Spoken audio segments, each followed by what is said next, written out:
If only I could turn back time.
Hey friends, how's everybody doing? Happy Monday. It is Hacks coming to you live for the first time ever from YouTube. We've been getting a lot of Twitch requests to put videos onto YouTube for quite some time, so we decided what better way to do that than to break into YouTube by debuting our own personal Amara build. So everyone, this is Bubblegum Amara, and with that being said, let's dive right into the build, and I hope you enjoy. Now, I will tell you all right away, as you've probably seen in the clips before, the core piece of this build is the spooling projectile recursion. This one is a ×2 shock corrosive. Your elements may differ. That's not as important as is the URAD anointment. Now that 50% health, 150% bonus damage is going to come in quite handy since we're running a deathless on this build. So you definitely want to make sure that whatever recursion you're using, one, it's ×2, and two, that you do have the 50-150 bonus radiation URAD anointment. Now you do have a little bit of wiggle room when it comes to the other weapons that are featured in this build, but the recursion is definitely one you want to make sure that you have.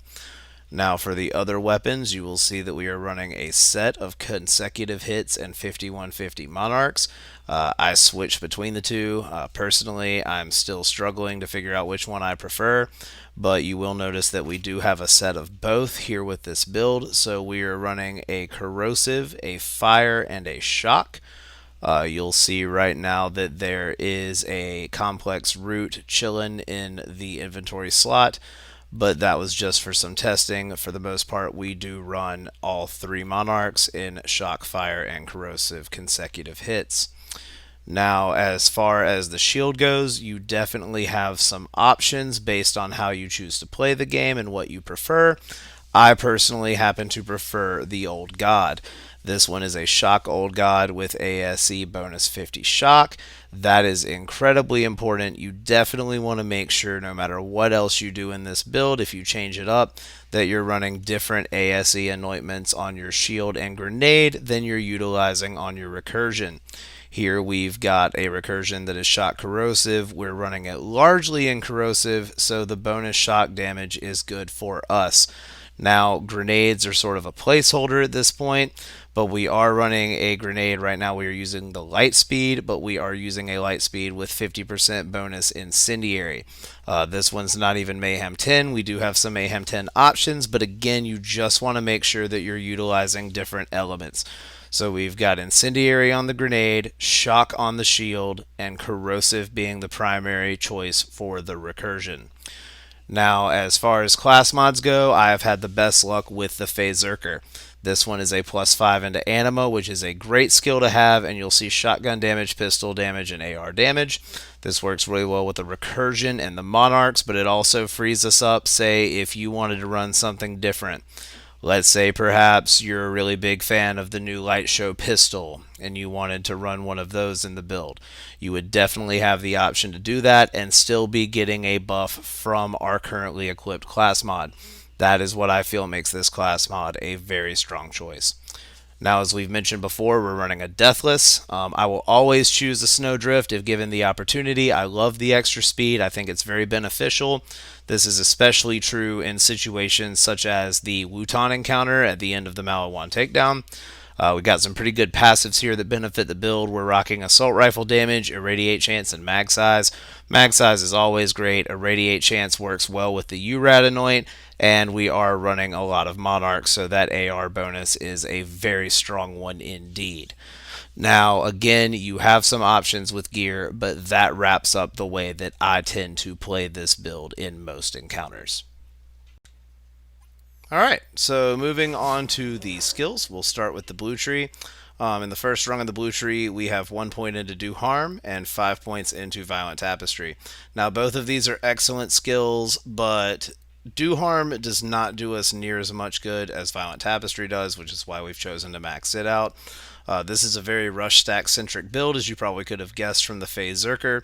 So having 5 points here really does help us to pull off some of the crazy things we're able to pull off when we are running this build.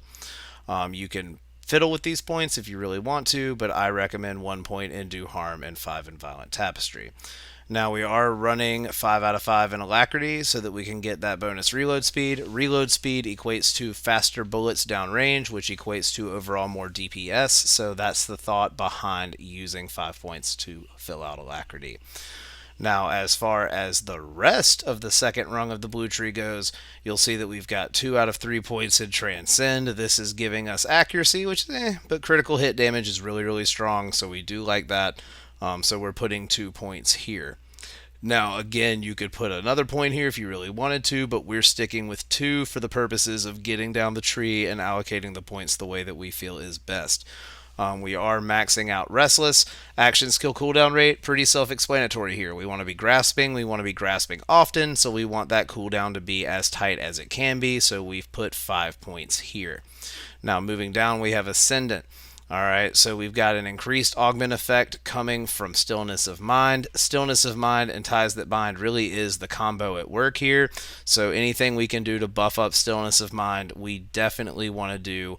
You're certainly not going to be disappointed if you choose to go this route, and it does allow us to continue moving down the tree. Now, as we continue to move down the tree, you will notice that we have 3 points placed into Laid Bare. Now, Laid Bare is just an overall great Amara skill. It works very well with this build. We're constantly damaging enemies with our action skill. We're constantly getting this buff, so Laid Bare is a brain dead choice, pardon the expression. We're definitely putting 3 out of 3 there so that we can max it out and get the most benefit that we can from it. Now, moving on, excuse me, you will notice that we have put 3 points into Wrath. Now, Wrath gives us that bonus gun damage, and of course, this is very much beneficial as we are activating our action skill quite frequently. So that is a total of 40% that we are getting with quite a strong degree of regularity.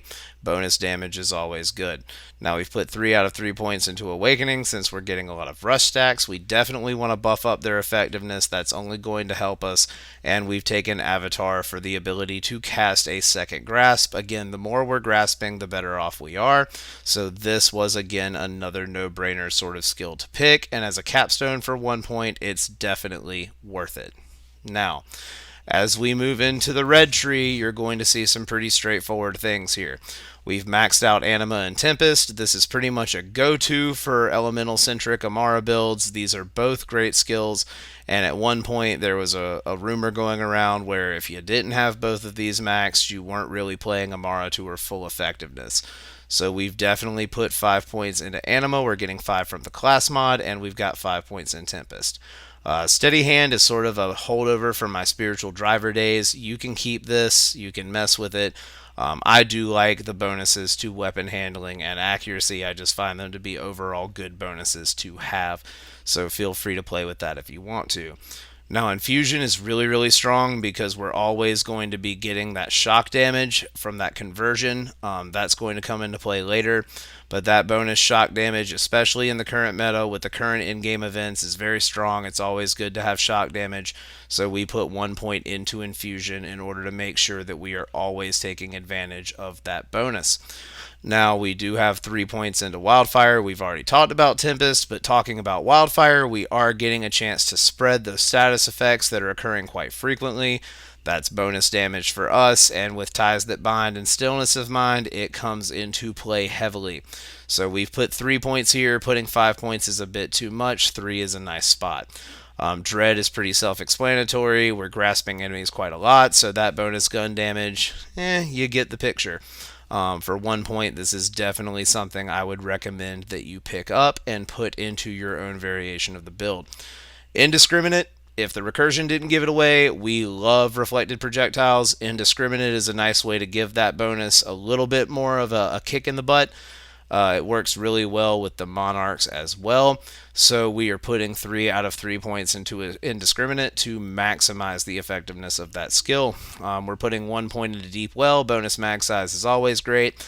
This works well in giving us a little longer in terms of longevity with our Monarchs. So for 1 point, I really couldn't pass this up. I felt that it was a great choice. Now, I don't put any points into Sustainment because we are running a Deathless build. I don't really see much point to putting points there in that circumstance, but 3 points into Conflux is a nice way to accentuate the recursion. There's an interesting mechanic at work here between the Conflux and the recursion. I am not the person to go into detail about that and explain the science behind it, but we felt that 3 points into Conflux is really maximizing our recursion's output. And of course, for 1 point, since we have the skill tree maxed, Forceful Expression is a nice way to round out our Fist of the Elements tree. Again, you do have some wiggle room in the red tree, much more so than the blue tree, so if you feel like playing with it, by all means, feel free to do so. Ties That Bind is the other key part of the combo here. It works with Stillness of Mind. Ties That Bind, I'm sure many of you are aware, is a great skill. With Stillness, it becomes even better. We are running, again, Stillness instead of Allure. A lot of people really like Allure. I see the benefit to it, but I just feel that for this particular build and the way that it's running, Stillness is a better choice. But of course, feel free to customize this and use Allure if it fits your playstyle better.